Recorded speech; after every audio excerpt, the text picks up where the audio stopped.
Hello friends and welcome to the Exams Made Simple, and we are back again with the Hindu complete newspaper analysis for 27th of July 2021। तो 27 जुलाई 2021 का the Hindu newspaper analysis देखेंगे। शुरू करने से पहले आज के सवाल जिनके जवाब आपको देने हैं। पहला सवाल है, which of the following statements are incorrect with respect to UNESCO heritage sites. इनमें से कौन सा स्टेटमेंट इनकरेक्ट है with respect to UNESCO heritage sites. पहला स्टेटमेंट कह रहा है, Ahmedabad and Jaipur have been selected by UNESCO under historic urban landscape project. दूसरा स्टेटमेंट कह रहा है, English port city Liverpool has been removed from the list of world heritage sites due to concerns of over development. आपको बताना है कौन सा incorrect है, one only, two only, both या none. Question number 2 is Vishwamitra river originates from which of the following states? A. Madhya Pradesh, B. Chhattisgarh, C. Jharkhand, या D. Gujarat. Question number 3 is Renewable Integration in India report is launched by Niti Aayog along with which of the following organizations? A is Organization of Economic Cooperation and Development, B is International Renewable Energy Agency, C is International Energy Agency, या D Energy Information Administration. So let me tell you the answers also. मैं answers आपको साथ में बताता हूँ। पहला जो सवाल है उसका इनकरेक्ट स्टेटमेंट सेकंड है। Actually English port city Liverpool remove जरूर की गई है, ये बिल्कुल सही स्टेटमेंट, ऐसा नहीं कि गलत है, लेकिन ओवर डेवलपमेंट की वजह से नहीं, बल्कि वो दूसरी विक्टोरियन हेरिटेज आर्ट्स को जो है उसको नुकसान पहुंचा सकती थी, इस कारण से उसको हटाया जा रहा है, ठीक है ना। देन सेकंड है, विश्वामित्री रिवर गुजरात में ओरिजिनेट करती है। Renewable integration in India report जो है लॉन्च की गई Niti Aayog plus international energy agency, C will be the answer. So these are the 3 questions and answers for these 3 questions. Let me tell you the news from various newspapers and all. पहली जो news है वो है national research foundation के regarding. तो government ने propose किया है नेशनल रिसर्च फाउंडेशन बनाने का। एक्चुअली में आपने अगर इस बार का बजट पढ़ा हो तो बजट में ऑलरेडी अनाउंस कर दिया गया था, और नेशनल जो एजुकेशन पॉलिसी आई है, न्यू एजुकेशन पॉलिसी, उसमें भी ये मेंशन्ड है रिगार्डिंग रिसर्च एंड ऑल। तो नेशनल रिसर्च फाउंडेशन जो है वो बनाया जाएगा, गवर्नमेंट ने ऐसा प्लान किया है। It is planning to set up this national research foundation with the primary aim to strengthen the country's research ecosystem. इसका प्राइमरी एम क्या रहेगा कि कंट्री का जो रिसर्च इकोसिस्टम है उसको और ज़्यादा स्ट्रांग किया जाए। इसके लिए 50,000 करोड़ का बजट जो है वो अनाउंस किया गया है, and total proposed outlay for NRF over a period of 5 years, ये 5 साल के लिए लगभग 50,000 करोड़ रुपए निकाले जा रहे हैं। अब नेशनल रिसर्च फाउंडेशन की अगर हम बात करें, so the National Research Foundation will be functioning as a structure that will connect the industry, academia and R&D of the country। तो 3 चीज़ों को कनेक्ट करेगा ये नेशनल रिसर्च फाउंडेशन। पहला है इंडस्ट्री को, एकेडमिया से, एकेडमिया मतलब आपका colleges and all, school education, college education जो है, एंड देन R&D से, रिसर्च एंड डेवलपमेंट विंग से, ये तीनों को कोरिलेट करने की कोशिश करेगा। It's primary aim is to set up the research facilities, research capabilities, and उनसे कुछ आउटकम्स मिले, मतलब कि रिसर्च की फैसिलिटीज बने, रिसर्च की कैपेबिलिटी जो है वो स्ट्रेंथन हो, और उसके बाद कुछ रिसर्च का आउटकम भी निकले। अब ऑब्वियस सी बात है, अगर कोई रिसर्च करेगा तो कोई आउटकम भी होना चाहिए। So that is the aim of this. Second जो न्यूज़ है वो है 13-year-old skater निशिया from Japan. She is the youngest gold medalist. Now 13 साल की बच्ची है निशिया, जापान की यंगेस्ट गोल्ड मेडलिस्ट बन चुकी है, 13 ईयर्स है ना। And 13 years old Japanese skateboarder Momiji Nishiya won the gold medal at the Tokyo 2020 Olympics। तो टोक्यो ओलंपिक्स में ये बहुत बड़ा रिकॉर्ड है, and she became one of the youngest gold medalist ever at the Olympic games. बहुत ज़्यादा कम उम्र है इसकी, ज़्यादा कम मतलब कि बहुत कम उम्र है, एंड 13 years old में ही स्केट बोर्डर है, and she has won this gold medal. That's a great news. अगली न्यूज़ है, 4 new sports have been introduced in Tokyo Olympics. तो टोक्यो ओलंपिक्स की न्यूज़ को कंटिन्यू करते हैं। एक और इंपॉर्टेंट न्यूज़ कि 4 नए खेल जो है वो इंट्रोड्यूस किए गए हैं टोक्यो ओलंपिक्स में। 4 नए खेल कौन कौन से हैं? First is karate, second is skateboarding, third is surfing, and fourth is sport climbing. तो ये 4 हैं जो इंक्लूड किए गए हैं, karate, skateboarding, surfing and sport climbing. ये 4 नए स्पोर्ट्स हैं, इनको याद रखना। पूछ सकता है यूपीएससी कि which of the following sports have been added in this year's Olympic games and all. इस तरह से क्वेश्चन बन सकता है, प्रोबेबल क्वेश्चन है। अगली न्यूज़ है, Bangladesh is going to launch its own social media platform named Jogajog. तो जोगाजोग नाम से एक सोशल मीडिया प्लेटफॉर्म लॉन्च कर रहा है बांग्लादेश, एंड इसका जो प्राइमरी एम रहेगा to provide an alternative to the Facebook. And याद रखेगा, फेसबुक का अल्टरनेटिव है जोगाजोग, और अलापोन करके है which will be the alternative to WhatsApp. Alapon याद रखिएगा, ठीक है ना। तो जोगाजोग और अलापोन याद रखेगा, these are the alternatives to Facebook and WhatsApp. अगली जो न्यूज़ है वो है on 25 July green Sohra afforestation campaign. याद रखिएगा, ग्रीन सोहरा एफॉरेस्टेशन कैंपेन जो है वो लॉन्च की गई है। अब ग्रीन सोहरा एफॉरेस्टेशन कैंपेन है कहाँ के लिए, तो याद रखिएगा ये इंपॉर्टेंट चीज़ है कि असम राइफल्स इसको करेगा। नॉर्थ एवरग्रीन नॉर्थ ईस्ट के स्लोगन से अमित शाह जी ने इसको स्टार्ट किया है and it will be starting at Sohra Cherrapunji. याद रखिएगा रीजन कौन सा है, सोहरा चेरापूंजी। आपको बताना है कि चेरापूंजी कहाँ आता है, वेरी इजी क्वेश्चन, बहुत इजी, बहुत पहले से आपने सुन रहा होगा कि सबसे अधिक बारिश वाला क्षेत्र, तो चेरापूंजी के नाम न जाने कितने सालों तक आपने याद किया रहा होगा, है ना। तो चेरापूंजी कौन से स्टेट में आता है, कैंपेन लॉन्च करेगा असम राइफल्स। एंड फिर आगे अगली न्यूज़ है कि यूरोपियन यूनियन ने नए लेजिस्लेशन इंट्रोड्यूस किए जिसका नाम है फिट फॉर 55। याद रखिएगा, यूरोपियन यूनियन जो है वो लॉन्च कर रहा है क्या, एक कैंपेन लॉन्च कर, इसका नाम है फिट फॉर 55 मतलब कि अब यहाँ पे वो अपना जो एमिशन है उसको कम करना चाहते हैं। They want to reduce the emission and they want to get carbon neutral and all. तो इसी कारण से ये फिट फॉर 55 उन्होंने लॉन्च किया है। इसमें एक्चुअली में उनका एम ये है कि जो ग्रीन हाउस गैस एमिशंस है उसको 55% तक कम करना चाहते हैं by 2030। Greenhouse gas emissions को 55% तक कम करना चाहते हैं बाय 2030 एंड नेट जीरो बनना चाहते हैं बाय 2050। याद रखिएगा, 55% तक कम करना चाहते हैं greenhouse gas emissions by 2030 and net zero बनना चाहते हैं बाय 2050। ठीक है ना। अब फिट फॉर 25 के अंतर्गत एक प्रोग्राम है CBAM। CBAM क्या है, carbon border adjustment mechanism. CBAM क्या है, कार्बन बॉर्डर एडजस्टमेंट मैकेनिज्म। और CBAM के अंतर्गत वो डिस्करेज करेंगे कार्बन, जो भी कार्बन इंटेंसिव प्रोडक्ट्स होंगे उनको डिस्करेज करेंगे और उनको इंपोर्ट कम करेंगे, ऑब्वियस सी बात है। तो ऐसे में ऑथर का कहना है कि इंडिया को थोड़ा नुकसान पहुंच सकता है। इंडिया को कैसे नुकसान पहुंच सकता है, क्योंकि इंडिया का और यूरोपियन यूनियन का काफ़ी ज़्यादा एक्सचेंज होता है। जैसे ट्रेड्स, इंडिया और यूरोप का ट्रेड अगर देखें तो $74 बिलियन के आसपास का ट्रेड है, ठीक है, 2020 अकेले में। तो ये नुकसान पहुंच सकता है इंडिया को जरूर। That was the news. I hope you got clarity. काफ़ी अच्छी न्यूज़ आइटम्स है जो मैंने आपको बताए, है ना। पेपर में इतने अच्छे आज न्यूज़ आइटम्स आए नहीं हैं पेपर में, लेकिन एडिटोरियल एक बहुत प्यारा है तो वो हम डिस्कस करेंगे। एडिटोरियल है इवैल्यूएटिंग इंडियाज ऑप्शंस इन अफगानिस्तान। ये जो आर्टिकल है ये एक्चुअली में इंडिया और अफगानिस्तान के रिलेशन पे है कि आगे किस तरीके से रिलेशन आगे बढ़ सकता है और क्या करना चाहिए इंडिया को, वो सारी चीज़ें इसमें डिस्कस की गई हैं। ऑथर ने सबसे पहले बताया है कि अभी जो यूएसए है वो अफगानिस्तान से एग्जिट कर रहा है। सबको पता है कि अफगानिस्तान से हम यूएसए एग्जिट कर रहा है। अब एक्चुअली में ऑथर का ये कहना है कि अगर हम जो बाइडेन की बात सुने या फिर अमेरिका का देखें तो अमेरिका के एम जो थे अफगानिस्तान में बहुत लिमिटेड एम्स थे। अफगानिस्तान में जो एम्स थे एम थे अमेरिका के, वो बहुत लिमिटेड एम थे और वो एम वो ऑलरेडी पूरा कर चुके। जैसे यहाँ पे लिखा है यूएस का जो मेन ऑब्जेक्टिव था वो था ओसामा बिन लादेन की किलिंग एंड डिस्क्रप्टिंग द अल कायदा नेटवर्क। ऑब्वियस सी बात है, ओसामा बिन लादेन को मारना और जो अलकायदा नेटवर्क है उसको डिसरप्ट करना, दोनों ही ये उनके पूरे हो गए थे। ये है कि वो लॉस्ट वॉर में फंस जरूर गए थे, फॉरएवर वॉर में, लॉस्ट वॉर, जो भी आप बोलो, फॉरएवर वॉर बोलो, लॉस्ट वॉर बोलो, इन सब में फंस जरूर गए थे, लेकिन उनके एम पूरे हो गए थे।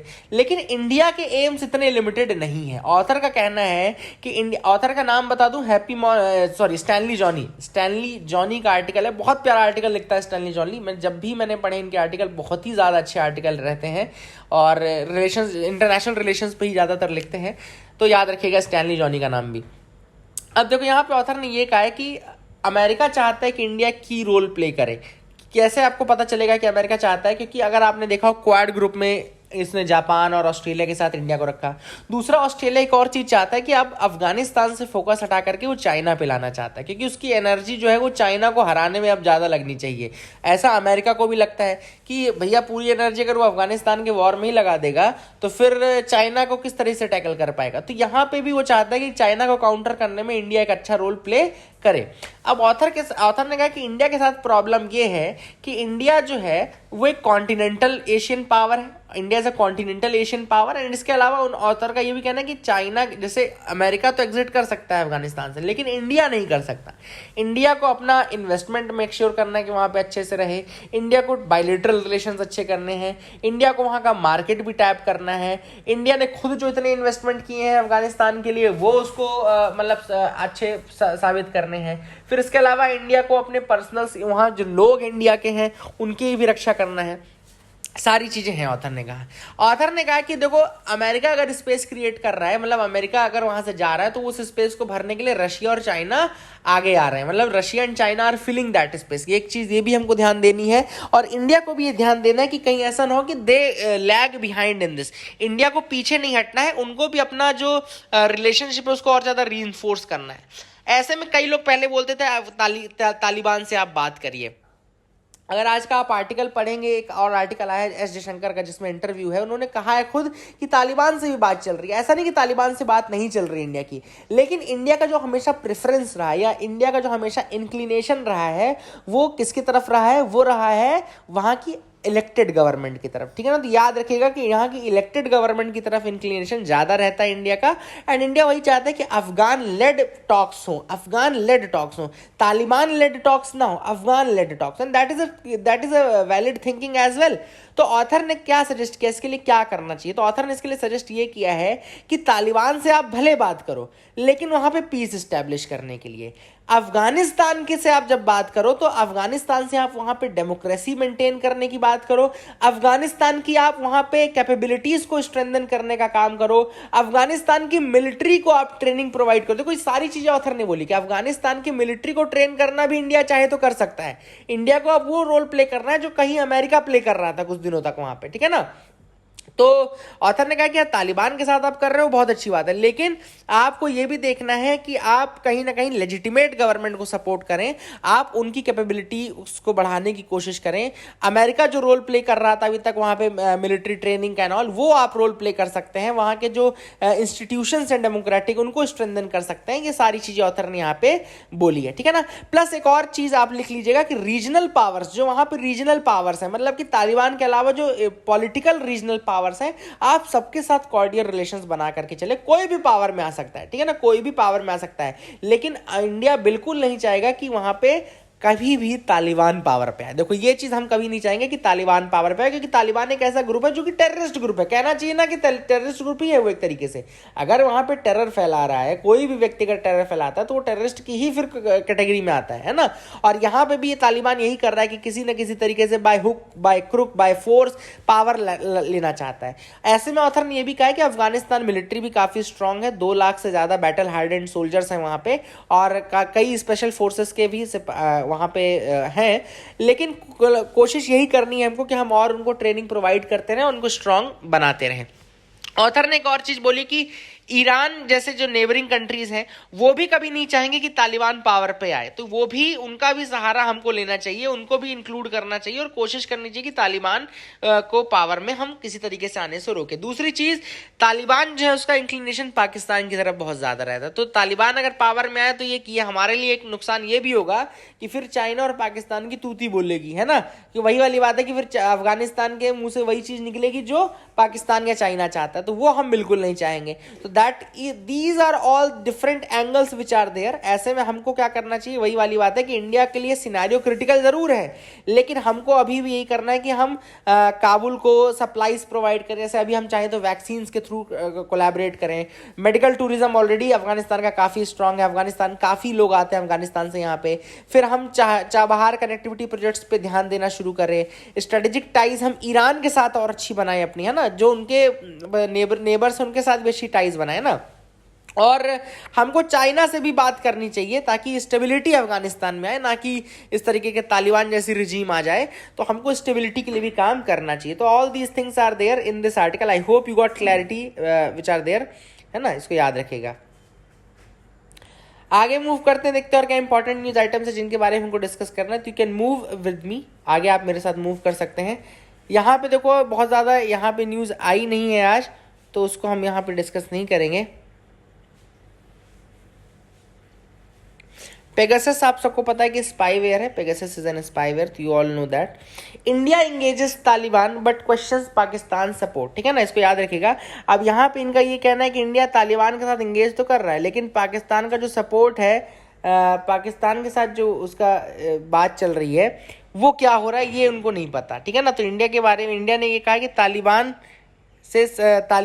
से हम बात कर रहे हैं, लेकिन तालिबान और पाकिस्तान का क्या लफड़ा है वो नहीं जानते हैं ना, क्योंकि पाकिस्तान क्या है, तालिबान के साथ बहुत फ्रेंडली रिलेशन रखता है, और तालिबान जो है वो एक तरीके से टेरर ग्रुप की तरह ही काम कर रहा है, जो कि अफगानिस्तान की लेजिटिमेट गवर्नमेंट को वहाँ से पावर से हटा रहा है।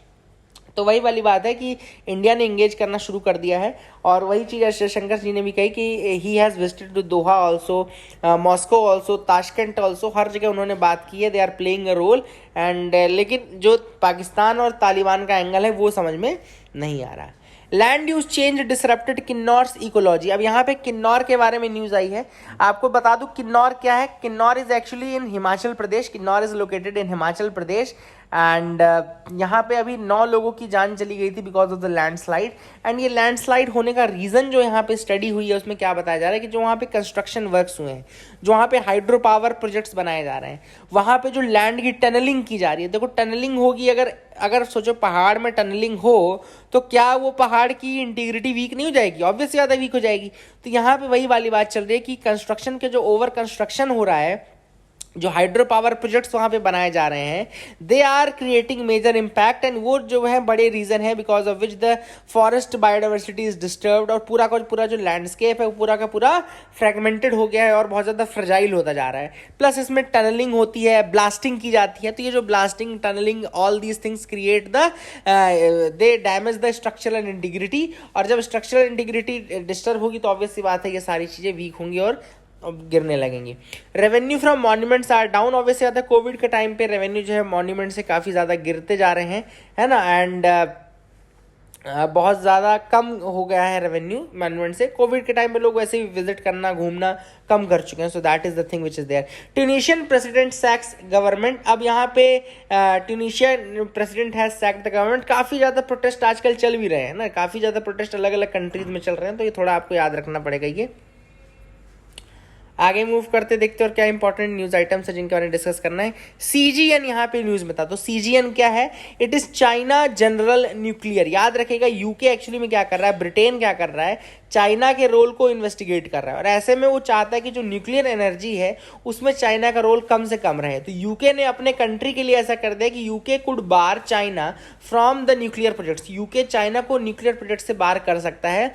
ऐसे में सीजीएन का नाम इंपॉर्टेंट है, चाइना जनरल न्यूक्लियर। याद रखिएगा, चाइना जनरल न्यूक्लियर इसका नाम है। That is the thing which you should remember. I hope you got clarity regarding that. Southern Europe battles wildfires as north cleans up after floods. अब यहाँ पे southern Europe में काफ़ी ज़्यादा wild Fyers आ गए हैं, है ना। अब यहाँ पे जो रीजंस हैं, याद रखिएगा, जो रीजंस है फायर के वो क्या क्या है? वो रीजंस है आपके ग्रीस वाला, इटली का सर्डिनिया रीजन, इटली में आपका सर्डिनिया है, स्पेन का रीजन। तो ये आपको याद रखना है, these are the reasons which are fighting the forest fires. कल मैंने आपको अमेरिका का भी रीजन बताया था, कैलिफोर्निया वाला, आई थिंक लॉस एंजलिस वाला रीजन दिखाया था, लॉस वेगस वाला रीजन था, I don't remember actually. But आपको याद रखना है कि वो जो कैलिफोर्निया वाला रीजन है वहाँ पे भी वाइल्ड फायर्स काफ़ी ज़्यादा परेशान कर रहे हैं। और इनका बहुत बड़ा रीज़न ये भी है कि जो इसका मेन चीज़ है कि एक तो गर्मी ज़्यादा होने लगी है, वार्मिंग ज़्यादा है, हीट वेव्स काफ़ी ज़्यादा चलती हैं, these are the reasons for this, है ना। तो आप ये भी डाल सकते हैं, जब भी आप कभी क्लाइमेट चेंज पे आंसर लिखें तो आप ये सब लेटेस्ट इवेंट जो फॉरेस्ट फायर्स के हैं उनको ज़रूर डाल सकते हैं। Commodity prices boosting export value, Moody's arm. अब यहाँ पे कमोडिटी प्राइजेस जो हैं वो एक्सपोर्ट की वैल्यू बढ़ा रहे हैं। तो मैं आपको मेन बताना चाहता था कमोडिटी होता क्या है। तो कमोडिटी बेसिकली एक बेसिक गुड होता है which is used in commerce that is interchangeable with other goods of the same type. याद रखिएगा, commodity is a basic good which is used in commerce, interchangeable with other goods of the same type. तो commodity most often used as input in the production of other goods and services. तो commodities का use करते हैं अपन input के रूप में production of other services के लिए।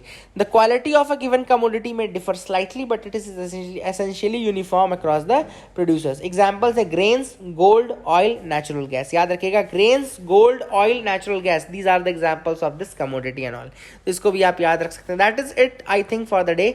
आई hope you like our video. Please do like and subscribe, keep loving us, keep sharing अस। यहाँ पे देखो आप न्यूज देख सकते हैं, निशिया विंस गोल्ड, लेस्ट हर लास्ट, यहाँ पे मोमिजी निशिया इसका नाम है, मोमिजी निशिया, एंड जापानीज टीनेजर है and she has won this gold medal at the Tokyo Olympics. I think Tokyo Olympics की तो सबसे कम उम्र की ही रहेगी ये, एंड 13 साल की है ये, and that is the thing which is important. So that is it for the day, friends. I hope you liked our video. Please do like, share, subscribe. Keep loving us, keep sharing us. Thank you and have a nice day.